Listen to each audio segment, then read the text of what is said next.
Bonjour, on se retrouve aujourd'hui pour parler de la naturopathie.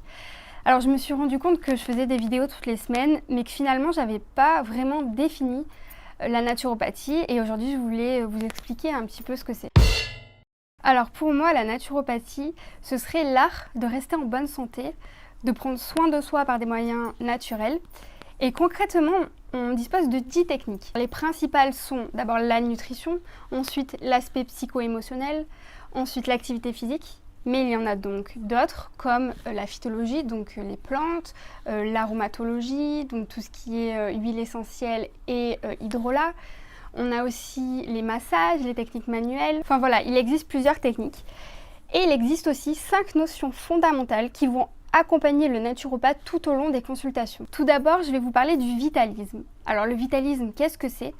Ça fait référence en fait à la force vitale des individus. Aujourd'hui, on confond trop souvent la maladie avec la santé, avec les symptômes, avec des réactions normales de l'organisme.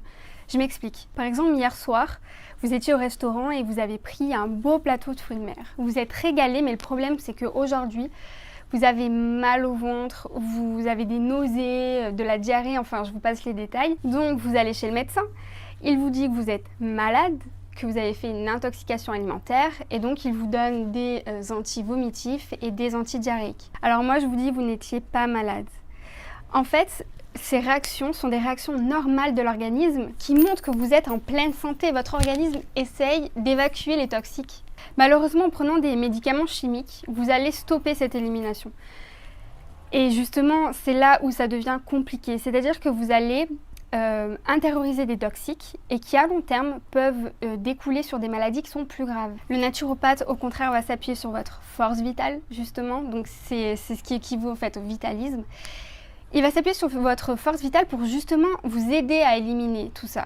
Bien sûr, on va pouvoir vous aider avec vous soulager avec des plantes par exemple, mais le but c'est vraiment pas de stopper cette élimination. Donc c'est très important en naturopathie, on va vraiment s'appuyer sur votre force vitale. Et le but c'est de ne pas aller contre cette force vitale. N'ayez pas peur des symptômes. Le symptôme dans ces cas-là par exemple est là pour vous dire que vous avez fait une erreur alimentaire, mais ça ne veut pas dire que vous êtes malade, au contraire, ça veut dire que vous êtes en bonne santé et que votre corps élimine les toxiques. Ensuite, la deuxième notion fondamentale pour un naturopathe, c'est le causalisme. Alors là encore, on va aller vraiment chercher la cause de la cause, on ne va pas s'arrêter aux symptômes. En fait, c'est un peu comme un oignon. On va essayer d'enlever toutes les couches pour arriver au cœur. Le but, c'est que votre maladie ne revienne pas. Donc, en supprimant simplement les symptômes, vous êtes assuré que votre maladie va revenir. Par contre, en supprimant la cause, là, vous êtes guéri. Par contre, bien sûr, comme je le disais tout à l'heure, on va pouvoir quand même vous soulager, mais toujours avec des moyens naturels comme des plantes, comme des huiles essentielles, comme des hydrolats. Ensuite, la troisième notion fondamentale concerne les humeurs, donc ça s'appelle l'humorisme. Rien à voir avec l'humour, enfin, quoique je ne sais pas en fait. Mais les humeurs correspondent au liquide que nous avons dans le corps. Donc nos cellules baignent dans un liquide. Il faut savoir que pour une personne de 60 kg à peu près, elle possède 40 litres de liquide. Donc le liquide c'est quoi ? C'est le sang, le liquide intracellulaire, le liquide extracellulaire et la lymphe. Donc le but du naturopathe c'est d'aider les personnes à justement évacuer ces résidus, évacuer ces surcharges pour être en bonne santé. Ensuite, l'avant-dernière notion s'appelle l'hygiénisme. Donc là, ça correspond à l'hygiène de vie, à une hygiène vitale. Donc pour avoir une bonne hygiène vitale, on retrouve l'alimentation, donc avoir une alimentation saine. L'aspect psycho-émotionnel aussi, parce que les pensées peut être une source d'encrassement, le stress peut être aussi une source d'encrassement pour le corps. Donc l'activité physique aussi, si vous n'avez pas d'activité physique, forcément votre corps va s'encrasser.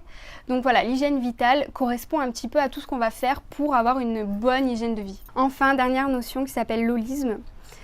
Alors l'holisme correspond au fait qu'on considère l'individu dans sa globalité, sous ses aspects psycho-émotionnels, physiques, énergétiques, voire spirituels.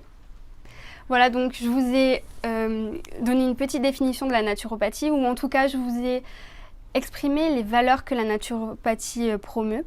Sachez que pour consulter un naturopathe, vous n'avez pas besoin d'attendre d'être malade. Bien sûr, si vous êtes malade, un naturopathe va pouvoir vous accompagner, vous soulager. Par contre, attention, il ne prendra jamais la place de la médecine traditionnelle.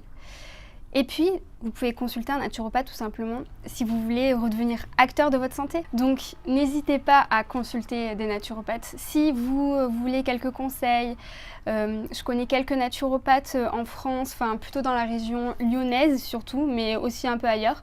Donc, si vous voulez des contacts, je peux essayer de vous en donner. Et puis voilà, n'hésitez surtout pas à consulter un naturopathe pour quelque problème que ce soit. Je vous embrasse.